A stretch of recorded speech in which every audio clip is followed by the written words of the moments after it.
And then I remember it wasn't text because text didn't exist then, which is crazy. Yeah. Did you have a pager? I didn't. But remember when people did have pagers, and if it was really important, they put 911 after it? I remember the stylus. The stylus was the first one with the pen. Oh, yeah. And a couple of buddies of mine had a stylus, and I'd be like, what is this technological wizardry that you're working on right now? Star Trek technology here?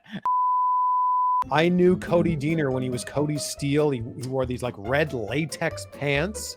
And I was at that point like very serious about wanting to be a pro wrestler, and I was looking for a wrestling school. So he was like 2 steps ahead of the game. He had already trained and was doing it. He was a few matches in at that point. Yeah. And I was like, I want to be there. So like, can I be around it? And he was hitching a ride with somebody to like a show in Niagara Showtime, Eric Young, probably.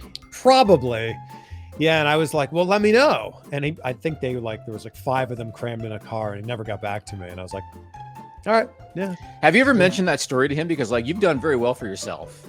Have you ever mentioned that story to him? Because he probably find it funny now. Yes, and you did?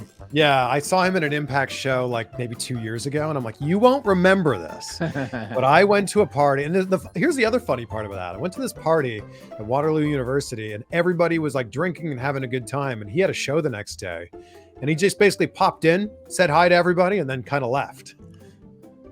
Like, because he was putting what was important first, and we were putting what was important for us first, which was beer. Yeah, of course.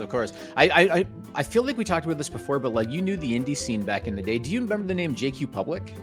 Yes. Did we talk about this? Yes. I don't know him well, but I remember the name. You know who he is? Like 6'3", 6'4" black guy. So he was one of my best friends in the business, and he disappeared for a while. He was just dealing with some stuff personally, and I hit him up when I started knowing your news, because I'm doing this for fun, and I hope it's going to become like a Fightful, but I'm doing it for fun, which is what Fightful was. I started Fightful for fun too. Yeah. I hit up JQ, Jermaine's his name, and I said, buddy, because he was just starting to kind of resurface on social media after years. And I said, I'm doing this thing, and I was wondering if you would want to do this podcast. And he did it, and we, reminisced. He knew everybody back then, Angelina Love and Cody and Showtime and all those people. Yeah. But I forgot to mention you to him. Oh, so he would definitely have no idea who I was. But he'll know now. Maybe. Yeah, I think he'll know now. So I'm going to have to mention. I was 16 when I found out that independent wrestling existed. Yeah. And I went to the AWF, Apocalypse Wrestling Federation. Of course. At a bar called Cactus Pete's in Toronto. I wonder if I ever went there. That sounds familiar. Yeah, I went to Applebee's. So low, they couldn't even jump off the middle rope, I felt like. I wonder if the ring was on there. The floor. Did I ever tell you? I told Sean the story. I went to an AWF show, and I was back, and I was new to Toronto. This is like 98, and I'm backstage talking to the promoter, and this guy comes up, this tall guy comes up, and he looks at the promoter and he goes, "Hey, where's my locker room?" And the promoter says, "Oh, you're down. Just go down there on the right, whatever." And he goes, I go to the promoter. I go, "Is he a worker on the show?" And he goes, "Yeah." And I said, "This guy gets his own locker room. Who the fuck does he think he is?" That was Edge. Oh, that's funny. But he was an Edge yet. Ron he was Hutchinson, who you were talking to? No, it wasn't Ron Hutchison. He was there, but it was somebody else. He was like the main promoter. Yeah, no, it wasn't him. It was somebody else. I remember Tracy Brooks was there. I think Gail Kim was there. The Sunshine Girl, Tracy Brooks. Yes, she was there. And do you remember she dated for a long time? I think Kazarni, wasn't it? Oh yeah, that's right. Yeah, Kazarni. Like before he was Kazarni, when he was whatever he was. Thin. He was the original Thin. Yes, that's right. And they were a couple at the time. There was a guy in there named Slade, and I used to work at PJ's Pet Center in the Pickering Town Center. And he walked in, and I was like, "Dude, you're Slade, right?" And he's like, "How do you know this?" I was like, "I'm a huge wrestling fan." Awesome. I could talk to you about this stuff all day. It's amazing. You know all these people. It's amazing. But that was like such a tiny little slice of my life. Like I was probably 16 to 18. I went to almost every AWF show. Yep. And then I went off to college. And this is the funny thing about wrestling. And I think we can all agree on this. It's cyclical, right? So like sometimes you're watching absolutely everything. And then other times you're just kind of keeping up with it. And when I went off to college, it was hard to convince all my friends that Monday night at 9:00, we had to watch TSN and watch Raw. There were other things to be doing at that time. Sometimes actually a lot of Monday night classes existed. Oh, is that what you were doing? Or that's what they were doing? That's what I was doing. Yeah. That's what I was doing too. Oh, Like you had really? the option. I don't know if it's still the same, but you had the option to either do a class 3 times a week for 50 minutes, Yes. twice a week for an hour 20, or once a week, often on Mondays or Thursdays for a full 3 hours. Right. And I was like, well, I might as well get this thing out of the way now. And then And you you go half the time, right? exactly. Or you'd leave at like the halfway mark. Did they have school on TV when you were going, where you could watch it on local cable if you didn't want to go? No. They never had that. I went to Carleton, and Carleton select classes would air on local TV, or you could go to the library and get them on a VHS tape at the time.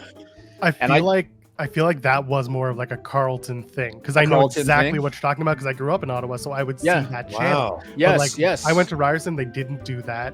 I'd never heard of it at U of T or anything in Toronto. So Yes. I Okay. feel like that was a specific to Carlton TV channel option. Well, it was a mistake, because I took a year-long German course, and the day before the final exam, I went and rented 15 tapes. So it didn't work out great. But what it got We had done. distance ed, which was basically you read the textbooks and then you filled out like every week you did exams or essays online. But that was like, I just Can you never just felt- cheat? Well, they were mostly like, one of the classes which everybody took was a religion class called Grief, Death, and Dying, and the whole class was weighted. It was like, I think attendance was 10%, which I didn't do very well on that. And then it was 3 papers, 30%, 30%, 30% of just like your personal experience with grief, death, and dying.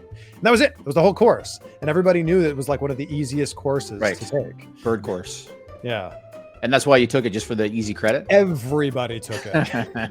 Religion 212. I remember. I wish I had known that. I would have thrown that into your intro. I'm going to have to You keep got this an A in outtake. Religion 212 at Wilfrid Laurier University. God damn it. I'm keeping this, Joel. I'm keeping that, because somewhere along the way, it might be 7 years from now, but somewhere along the way, I'm going to mention that. Hey, you've got a different editor. I'm just the guy here live. How long do these usually go, by the way? Like 40 minutes, 30, 40 minutes. I have So- to leave at noon my time. We just closed on a house here, actually. Congratulations, man. Yeah, thank you. Congratulations. Yeah, my girlfriend and I. Thank you so much. Congratulations to you. One of the biggest wrestling websites in the world. Thanks, man. I can't take a ton of credit for it. Not a ton of You credit should, for it. though. You should You take all should. the credit. Well, I when Sean's around, I do it just for shits and giggles. But I call it a collaborative effort. I started it, but he built it. That's how I look at it. Yeah, I mean, it's funny. Like Meltzer used to be the one breaking all the news. Now it's Sean. Things have been really good. They've been really good. I Really feel good. for Sean a bit. He deals with a lot of Twitter shit, and he only shows me like a small. Do you deal with a lot of that too? I No? don't do it. I don't get into the weeds, right? And that's the thing. Okay. Like Sean's in there not only breaking news, but then Sean's watching along with Raw and SmackDown and AEW. I don't. Right. I'm not like posting updates as they happen because I don't want to deal with that. Right. I'm with you. I All right, want Joel. positivity. That's what I want. I know that about you, because I know you like the sayings. Like, what I saw one the other day from you. What was it? Fear. What was it? Fear doesn't prevent death; it prevents life. That's what it was. I saw that on your YouTube channel the other day. Roses are red, violets are blue. I click the subscribe button. You really should too.